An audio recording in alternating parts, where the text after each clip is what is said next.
Ladies and gentlemen, esteemed guests, presenters of numerical wizardry, and anyone who's ever mistaken the stock market for an oversized casino, I bring you a tale of towering intellect and numerical acumen, a tale so wired with algorithms that if it had a heartbeat, it would tick rather than thud. Today, we dive into the cracking yarn that is The Quants by Scott Patterson, a modern day saga of how math geniuses took on Wall Street and nearly caused its collapse. Buckle up, because we're about to crunch some serious data.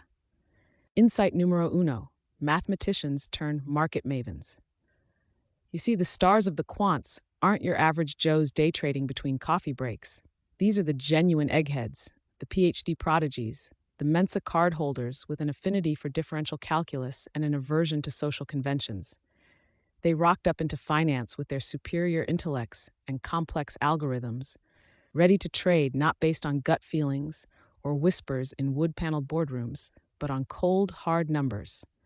The market turned into their chessboard, and they played like grandmasters, albeit with pocket protectors. Insight the second: quant strategy, the alchemy of finance. Our quants wielded quantitative analysis like medieval alchemists, brandishing mystical spells in attempts to transmute base metals into gold. And for a while it worked. They sought loopholes, erased risk, and manufactured money from models. They were the Midases of the markets. Except rather than touching things to turn them to gold, they ran Monte Carlo simulations. Insight the third: hubris has a half-life. In the epic poem that is high finance, hubris comes before a fall. Our quantified comrades, while mavens of the market, forgot that despite its mathematical appearance, the market has human participants, irrational, emotional, and prone to panic. When things got rough, when the Greek chorus of bears howled and markets moved irrationally, the models cracked. The once unassailable algorithms couldn't fully predict the madness of mankind. Insight the fourth: leverage, a double-edged sword. Imagine holding a sword so sharp it cuts through the market's Gordian knots, earning you riches beyond your wildest spreadsheets, until suddenly it slices through your own profits. That's leverage, the capability to amplify profits exquisitely, while also potential to shrink your capital the size of a decimal point on the wrong side of the ledger.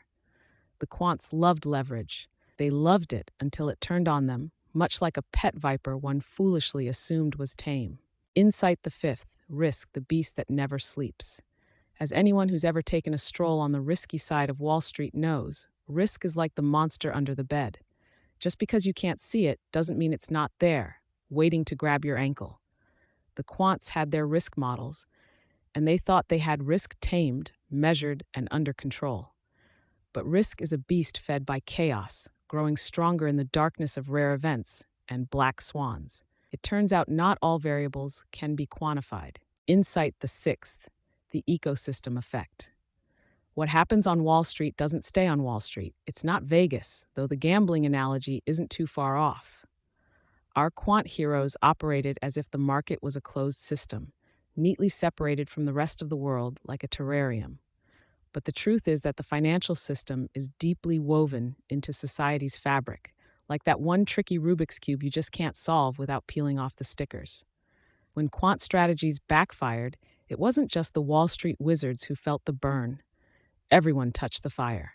Insight the seventh: groupthink, when IQs multiply and common sense divides.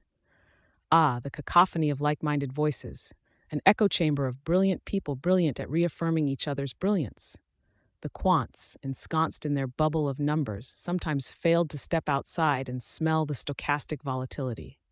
Financial markets thrive on diverse thinking, and when everyone is reading from the same spreadsheet, beware the copy-paste error that multiplies into a crises symphony. Insight the eighth: innovation versus regulation. The revolving door between innovation and regulation is like watching the tortoise and the hare if the hare had a jetpack. As quants developed ever faster, ever more arcane financial instruments, regulators huffed and puffed in their dusty tomes of legislation, always a step or a legislative session behind.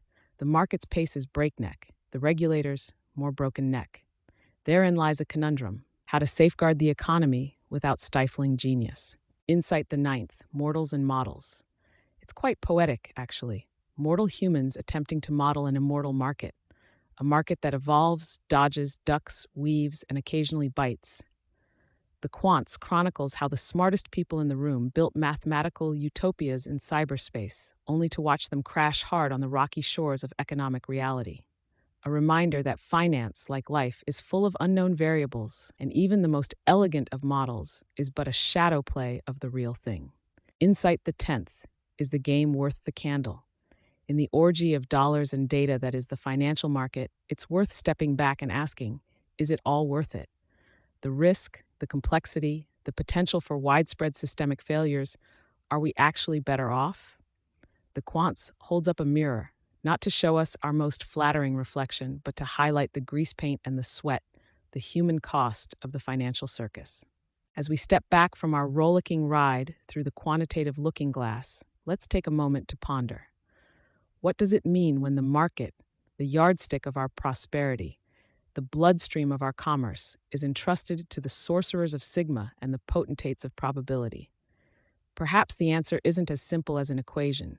Perhaps it's as complex and unpredictable as humanity itself. So go forth and diversify, not only your portfolio, but your perspectives. May your derivatives never derive the wrong conclusions, and may your market moves be less about mastering the model and more about modeling mastery.